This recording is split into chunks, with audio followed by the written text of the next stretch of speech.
The desert was silent, but Egypt never slept.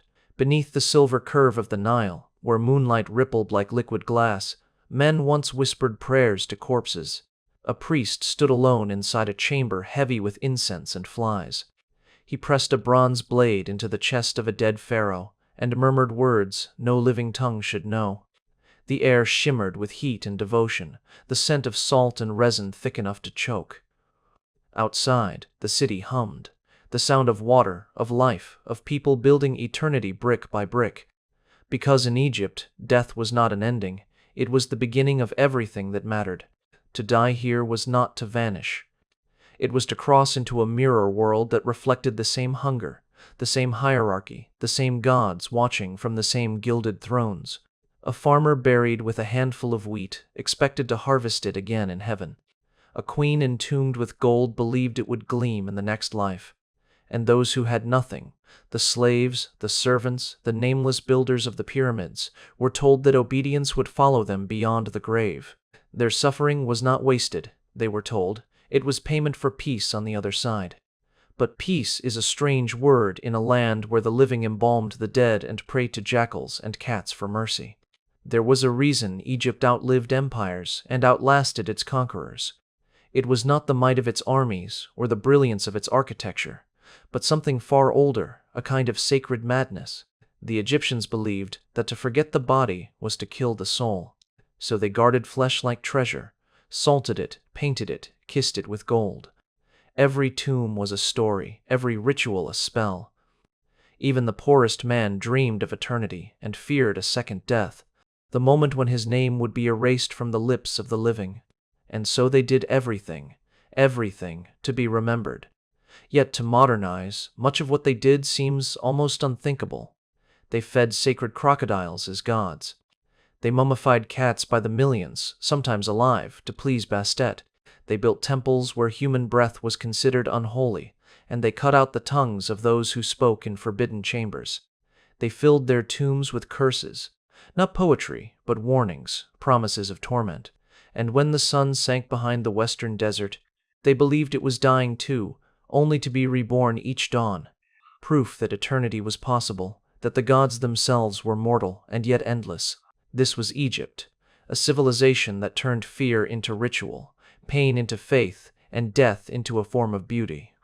Its people lived under the weight of eternity, terrified of being forgotten, yet willing to do the strangest things to be remembered by gods who never answered. If you've ever wondered what kind of people could live with death so close to their hearts, if you've ever wanted to walk through the shadowed corridors of a world that worshipped decay as divinity, then stay. Because what the Egyptians did in the name of eternity wasn't just weird, it was beautiful, terrible, and unforgettable.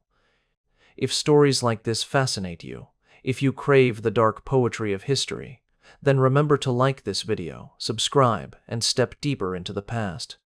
Because tonight we open the tombs not of kings, but of ideas, and what lies inside will change how you see life itself.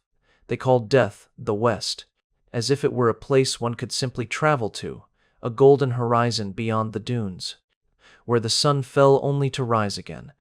To the ancient Egyptians, life was a fragile rehearsal for the eternity that followed, a brief and trembling breath between two endless silences. From the moment a child was born beside the Nile, the family was already thinking of his tomb, his Ka, his Ba, the rituals that would one day separate his spirit from his flesh. To live was to prepare to die, and to die properly was to secure a second life more permanent than stone. Every act, planting grain, pouring wine, even washing the body, was a sacred imitation of creation itself, a reminder that the gods had shaped man from dust only to one day reclaim him. The afterlife was not a mystery, it was a contract, and Egypt kept its contracts with blood, resin, and prayer. Inside the embalming chambers, the air itself seemed to resist the living. The smell of natron salt and rotting flesh mingled into something almost holy, a stench that marked the border between this world and the next. Priests in jackal masks, invoking Anubis, cut open the body with knives of obsidian, not in cruelty, but in devotion. They removed the heart, lungs, and liver, not as surgeons, but as servants performing divine arithmetic. Each organ was weighed against eternity, preserved in canopic jars guarded by gods with animal heads. The heart was treated with special reverence, for it was the seat of the soul, the organ that would one day be weighed against the feather of Ma'at, truth itself. In the judgment hall of Osiris, too heavy, and the soul would be devoured. Too light, and the person would drift forever, nameless among the stars. But mummification was more than preservation. It was faith made visible. The body was washed in wine, stuffed with linen and spices, and wrapped with thousands of strips of cloth inscribed with prayers. Each fold carried a word, each layer a wish, each knot a protection against decay. Sometimes amulets were slipped between the bandages, tiny golden eyes of Horus, scarabs carved from emerald stone, figures of gods whose touch might guide the soul through the underworld's labyrinth. To look upon a completed mummy was to see not death, but devotion, the human form remade as a vessel of eternity. It was beauty in defiance of time itself, a body turned into scripture. Yet the process was not only for kings. The artisans of Thebes, the fishermen of Memphis, even the humble farmers who worked the riverbanks, all dreamed of joining the eternal order. They could not afford gold coffins or armies of priests, but they scraped what they could to pay for a shroud, a small prayer, a token image of their soul's journey. For them, the afterlife was not luxury, but hope, a promise that their suffering beneath the blazing sun had meaning. The idea that the poor man could walk beside the pharaoh in the field of reeds, where the Nile never dried and grain grew as tall as gods, was both revolutionary and tragic. It told them that endurance was holy, that pain was a pathway, that even hunger could be redeemed if borne in silence. And so they toiled, believing each drop of sweat would weigh light against Ma'at's feather when the scales were set before them. This obsession with the afterlife built Egypt as surely as any stonemason's hand. The pyramids, those impossible mountains of geometry, were not monuments of power, but promises carved into the sky. Every block, every passage, every hidden chamber was an argument with death. The great tombs of Giza and Saqqara were less the resting places of men than engines of resurrection, machines designed to carry the soul into eternity. The hieroglyphs that lined their walls were not decoration but instruction, maps of the invisible world, directions for the departed to find their way through the trials of the Duat. Even the stars themselves were drawn into service. Pyramids were aligned with Orion's belt, the celestial mirror of Osiris, so that the king's spirit could ascend to join him. The architecture of heaven began on earth, and the Egyptians built it brick by mortal brick. Still, there was terror in their devotion. Beneath the gold and glory lay a dread so deep it shaped an empire. To forget the dead was the greatest sin. To let a name fade from memory was to kill a soul a second time. Families gathered yearly to speak the names of their ancestors aloud, to feed them offerings of bread and beer, to whisper prayers into the tombs so that the spirits might eat and drink in the afterlife. Even a beggar who died nameless might be remembered by a stranger, for to neglect the dead was to invite the same fate. The Egyptian lived not only for himself, but for the chorus of ghosts behind him, the eternal chain of lineage stretching back to the first dawn. Life was service to the dead, and death was a promise to the unborn, and perhaps that is why the sands still keep their secrets. The tombs of Egypt are not graves but mirrors, reflections of a civilization that could not bear to be forgotten. The faces painted on coffins still stare with the same calm faith, the same serene defiance, as if even now they are waiting for the gates of the West to open once more.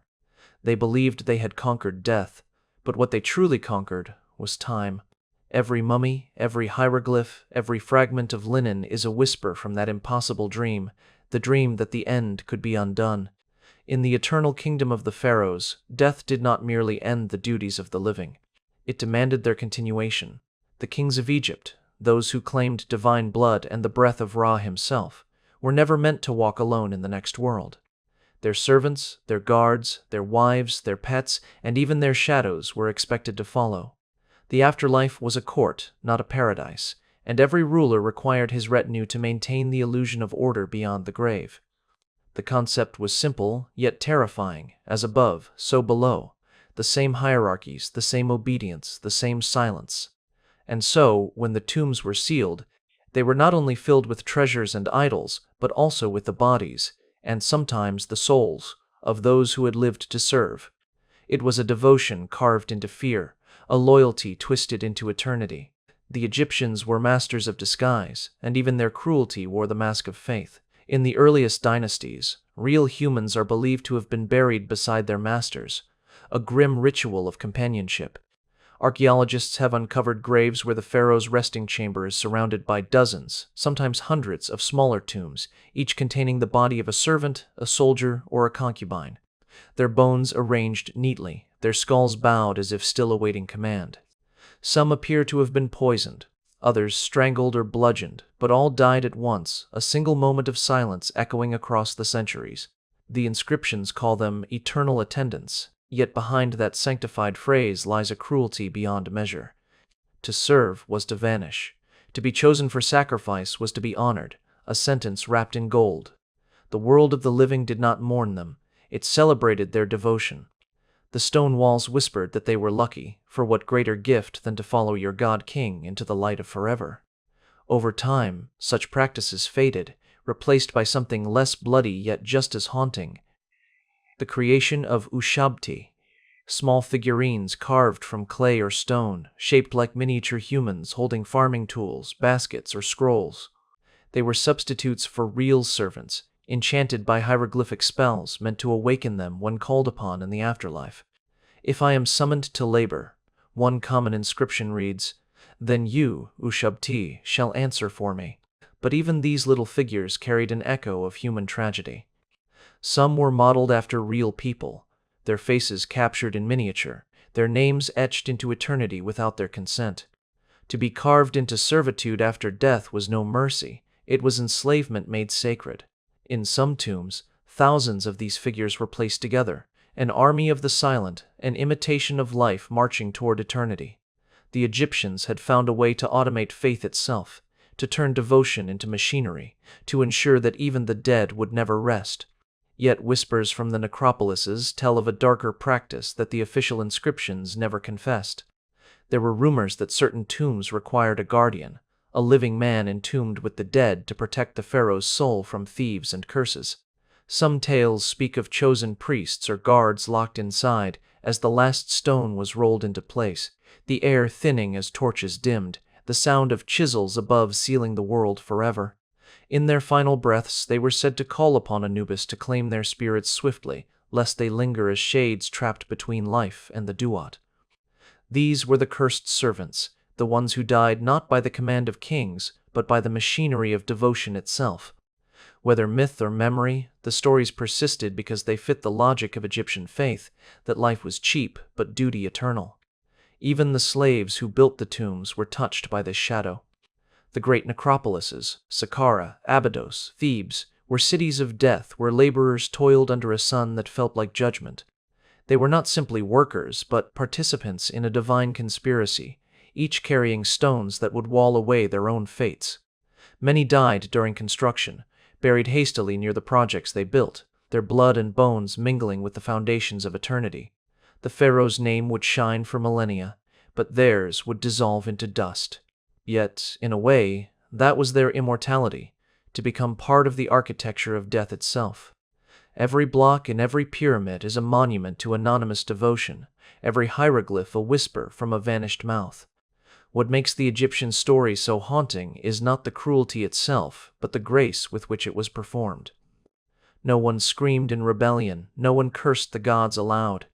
The rituals were serene, the killings orderly, the faith absolute.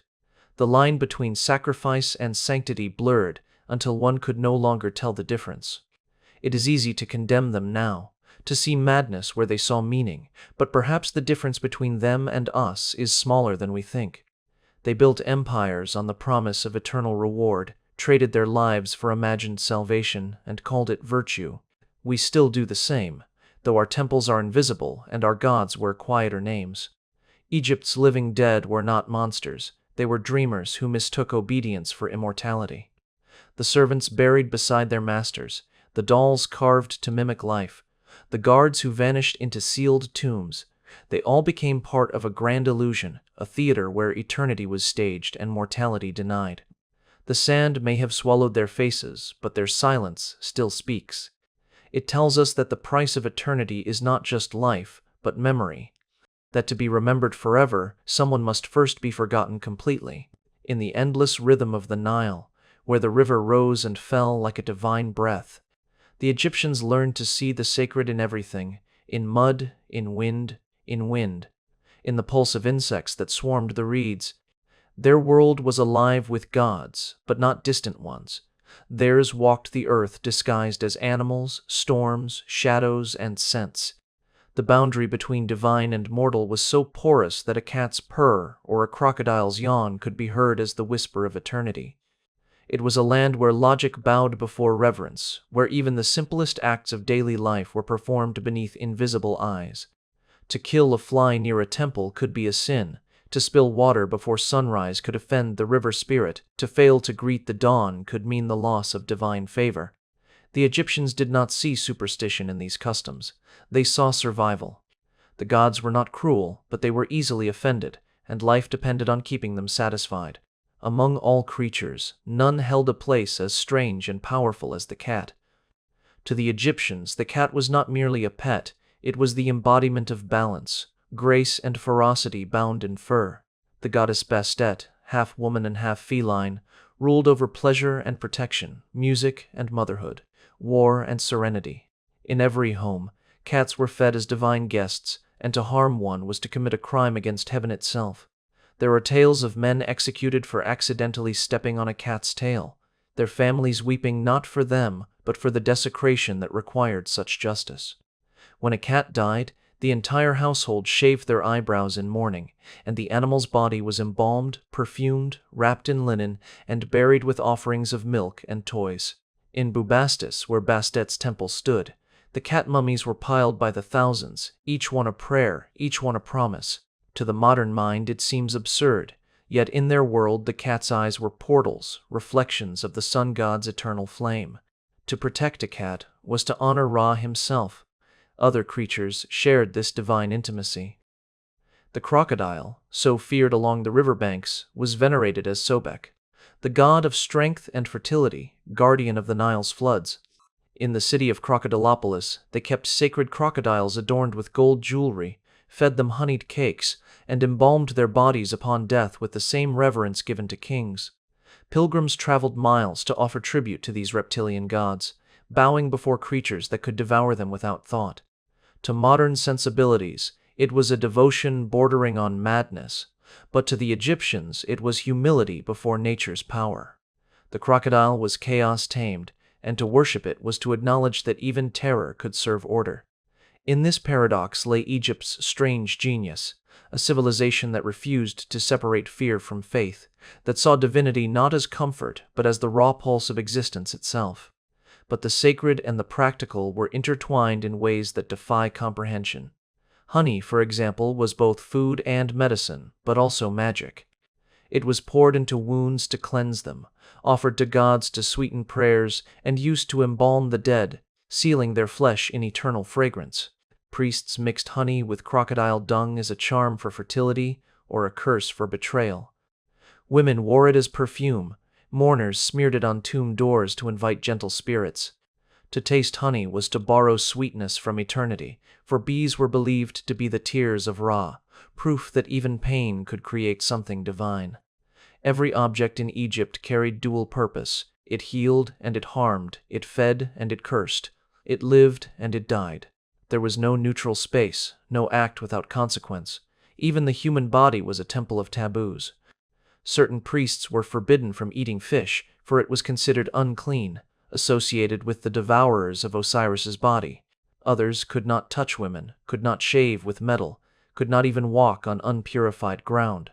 The cleanliness of the spirit required the discipline of flesh, and every motion became ritual. Bathing was not merely hygiene, but purification, a way to wash away spiritual dust. Clothing was chosen not for comfort, but for symbolism. White linen for purity, gold for divinity, leopard skin for those who mediated between the worlds.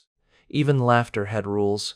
Excessive joy was a form of arrogance, a reminder that one should never appear too pleased before the gods who controlled every breath. There were sacred colors that could invite life or call death. sacred directions where one must never sleep, sacred numbers that shaped the rhythm of architecture and prayer. To face west while eating was to mock the setting sun. To whistle in the dark was to summon the restless spirits of the unburied. The Nile itself was a god to be fed, and every year, before the flood, virgins and animals were offered to ensure its mercy. When the waters rose, the people cheered, not in fear but in reverence, for drowning was preferable to divine abandonment. In this theology of contradiction, the Egyptians found order in chaos, meaning in madness. Their beliefs seem strange to us, but they were the language of survival in a world that was both cruel and miraculous. What truly separates them from us is not their superstition, but their intimacy with the unknown. They did not seek to conquer nature, they conversed with it. Every gust of wind was a god's sigh, every illness a lesson, every death a doorway. Their rituals, no matter how strange, were not born of ignorance, but of awe. The modern mind dissects, explains, and forgets. The Egyptian mind remembered, embodied, and revered. They saw holiness in decay and eternity in dust. To them, life was not meant to be understood. It was meant to be worshipped. In the golden heart of Egypt, where the desert bled into the sky and time itself seemed to kneel, there existed beings who were not merely kings but incarnations of gods, living bridges between the mortal and the eternal. The pharaoh was not a man in the eyes of his people. He was a cosmic mechanism through which the universe sustained its balance. The rise of the Nile, the ripening of crops, the rhythm of the stars, all were believed to hinge upon his pulse. If he faltered, the land would wither. His breath was the breath of Ra, his voice the decree of Ma'at, his heart the compass of the cosmos. He was loved, feared, and obeyed with the same trembling reverence one would show the sun. To look upon his face was to stare at a fragment of creation itself. Yet behind this divine illusion lay a truth that was far more human and far more tragic. The machinery of divinity demanded a perfection no mortal could sustain. The life of a pharaoh was a pageant of isolation. Though surrounded by dancers, priests, and advisors, he walked alone through a labyrinth of marble and gold. The palace was his temple, and his every gesture was a ritual. When he ate, it was a ceremony of divine consumption. When he spoke, scribes recorded each word as scripture. When he slept, guards whispered prayers at the threshold to keep demons at bay. Even joy was rehearsed, measured, and sanctified. From childhood, the future king was taught that his emotions were not his own, that to smile too freely was to cheapen godhood, that to grieve too openly was to invite mortal weakness. The pharaoh was expected to embody eternal calm, even as the world beneath him trembled. In that stillness lay his power and his curse. He was the loneliest god on earth. The women of his harem, though wrapped in silk and adorned with jewels, lived in a cage of velvet and silence. Some were wives of diplomacy, others brides of prophecy, chosen not for love but for lineage. Each believed her womb might carry the next god of Egypt, yet few understood that this privilege was another form of imprisonment. Within those perfumed chambers, betrayal and ambition fermented like wine left too long in the sun. The queen, exalted as divine consort, was both priestess and prisoner. Her face smiled on temple walls. But behind the veil, she was a shadow waiting for permission to exist. There are stories whispered through time of concubines buried alive with their dead pharaohs, their bodies arranged in eternal devotion, their eyes glazed with resin to mimic divine sleep. The chronicles called them companions of the sun, yet history remembers them as sacrifices in silk, victims of holiness made human. Even the builders of the pharaoh's monuments were swallowed by his divinity. Architects and artisans who shaped the sacred tombs carried within them the paradox of creation. To design eternity for another was to erase one's own. The greatest among them, sworn to secrecy about the tomb's layout, were often executed after its completion, their blood sealing the walls they had adorned with prayers. The Egyptians called this the closing of the mouth, a poetic euphemism for silencing mortal knowledge of divine mysteries. In those final moments, as the desert wind swallowed their breath, perhaps they believed their deaths were holy, that the God they served would remember them. Yet the sands remembered nothing but the weight of bones. The perfection of the pharaoh's tomb was achieved not by divine will, but by the sacrifice of those whose names were never carved into stone. The machinery of divinity extended beyond life, grinding on long after the pharaoh's heart had ceased to beat. His mummification was not simply a preservation of flesh, but a resurrection of identity. Priests recited spells to reawaken his senses, touching his eyes with sacred oils so he might see, his mouth with obsidian blades so he might speak, his ears with incense so he might hear the hymns of eternity. The ceremony of opening the mouth transformed a corpse into a god once more, sealing the illusion that death had not triumphed. Once interred, the pharaoh's tomb became a universe in miniature. Painted skies, carved rivers, golden boats for the sun's journey, and food offerings renewed by generations of priests who themselves would die and be replaced.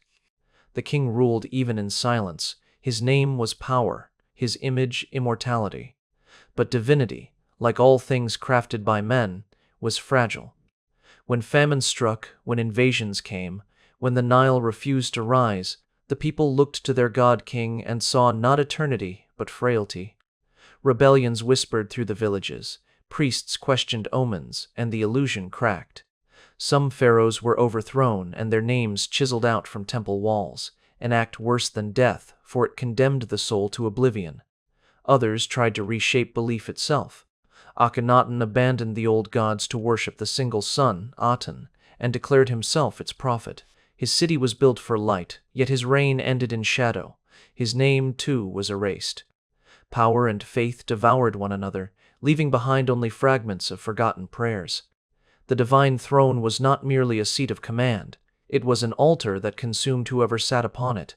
To be pharaoh was to die daily, to offer one's humanity as sacrifice to an ungrateful eternity. And though their monuments still pierce the sky, glittering beneath a sun that outlasted their empires, the kings within them lie silent, their godhood dissolved into dust. The machinery of divinity, so carefully built to cheat mortality, became its proof instead. The pharaohs dreamed of immortality and achieved it only as cautionary ghosts, reminders that to claim the power of gods is to inherit their loneliness, their silence, and their unending hunger for remembrance. When the last torch of Thebes burned out and the final temple door was sealed beneath drifting sands, Egypt did not die, it simply sank beneath the weight of its own eternity. Empires would come and go, Greece, Rome, Byzantium, each carrying away fragments of its sacred madness like pilgrims stealing relics from a fallen shrine. Yet the heart of Egypt never truly stopped beating. It merely learned to hide inside the imaginations of those who inherited its ghosts. For centuries, travelers wandered through its ruins as if trespassing in a dream, tracing the hieroglyphs with trembling fingers, sensing that something vast and watchful still lingered beneath the stone. Even the conquerors who laughed at its idols found themselves haunted by its silence. For Egypt's greatest power was never its armies or its wealth, but its mastery over fear. A fear so refined, so beautifully woven into ritual, that it became indistinguishable from faith. The obsession with immortality that once filled the tombs of kings seeped into the veins of the civilizations that followed. The Greeks called it philosophy, the Romans called it glory, the Christians called it salvation, but all of them carried Egypt's same terror of oblivion. The idea that the soul could endure beyond flesh, that remembrance could defy decay, was Egypt's truest export, its most contagious myth. Even in distant lands, embalming, relic worship, and sacred burial rituals echoed its ancient patterns. The pyramids themselves became symbols not merely of architectural triumph, but of mankind's refusal to accept death's dominion. Every cathedral that reached toward heaven, every monument built to honor rulers long gone, every tomb sealed with prayer, was an echo of the same desperate longing carved first into Egyptian stone, the yearning to be seen by eternity. Yet what the Egyptians had understood, and what we have forgotten, is that eternity is not peace. It is hunger. The dead do not rest, they remember. Their names cling to the living, demanding to be spoken. The ancient priests of Abydos believed that if a name ceased to be uttered, the soul would dissolve into chaos, wandering forever in darkness. That fear, more than any whip or law, kept their civilization alive for millennia. It is a fear that still governs us, though we no longer call it divine. We build monuments of light instead of stone, screens, servers, archives, and pray that our voices echo beyond our deaths. We embalm our lives in photographs and words, as they embalmed their kings in gold and linen. We, too, crave to be remembered by gods we no longer believe in. The difference is that the Egyptians accepted the horror of their desire. They turned it into beauty, while we disguise it as progress. But Egypt's legacy is not merely one of fear. It is also of wonder, of an intimacy with the unseen that modern hearts can scarcely comprehend. In their rituals of mummification, their hymns to Ra, their whispered prayers to Bastet, there was a profound tenderness hidden beneath the cruelty. They loved existence so fiercely that they could not bear its ending. Their fear of death was not cowardice but devotion, the belief that life, even in its suffering, was sacred enough to deserve continuation. And so they built their faith from paradox. They worshipped death to preserve life, destroyed the body to save the soul, silenced the living to give voice to eternity. In doing so, they turned mortality into art. Every tomb, every sarcophagus, every faded mural was not a denial of death, but a confession of love, love for the fragile, fleeting, human experience that they feared to lose. Today, when the desert wind sighs through the broken temples of Karnak and Luxor, it carries with it the ghosts of that old reverence. The walls still speak in the language of color and dust, and if one listens closely, the air hums with the echo of hymns once sung to gods who have long since vanished. The modern traveler, standing before the colossal faces of long-dead kings, feels something strange stir within, not fear of the dead, but recognition. For deep inside, every human being understands the terror of being forgotten and the longing to matter beyond the smallness of a single life. Egypt merely made that longing visible, carved it into monuments fast enough to outlast despair. Its pyramids are not just tombs, they are mirrors, reflecting our own hunger for permanence, our own futile defiance of time, and perhaps that is Egypt's truest immortality. Its people are gone, its gods are dust, yet their idea endures, that life is not measured by its length but by its remembrance. The pharaohs built their tombs to preserve their names, but in doing so, they preserved the names of all humanity. Every generation that gazes upon their ruins becomes part of their prayer, part of their dream, part of their defiance. They remind us that even in death, meaning can be created, that fear, if embraced with reverence, can give birth to art. So when we speak of the weird things the ancient Egyptians did, we are not speaking of madness, but of mirrors. Their rituals, their sacrifices, their superstitions, they were reflections of our own invisible faiths, our own rituals of survival. We bury our dead in steel and glass, we seal our memories in machines, we call our data eternal, and still we tremble at the same silence that haunted the priests of the Nile. The sands will one day swallow our monuments as they swallowed theirs, and new civilizations will dig through the remnants of our faith, trying to understand the strange things we did in our own pursuit of eternity. And when they do, perhaps they will find, beneath the dust of centuries, the same truth that Egypt tried to whisper through all its rituals and monuments. That immortality is not a gift granted by the gods, but a story told by the living. It is not the body that endures, but the fear of its absence. It is not the tomb that defies time, but the love that built it. In the end, the strangest thing the Egyptians ever did was not build pyramids, not worship cats, nor embalm their kings in gold. It was their refusal to let go of what it meant to be human. They did not seek to escape death, they sought to make it beautiful.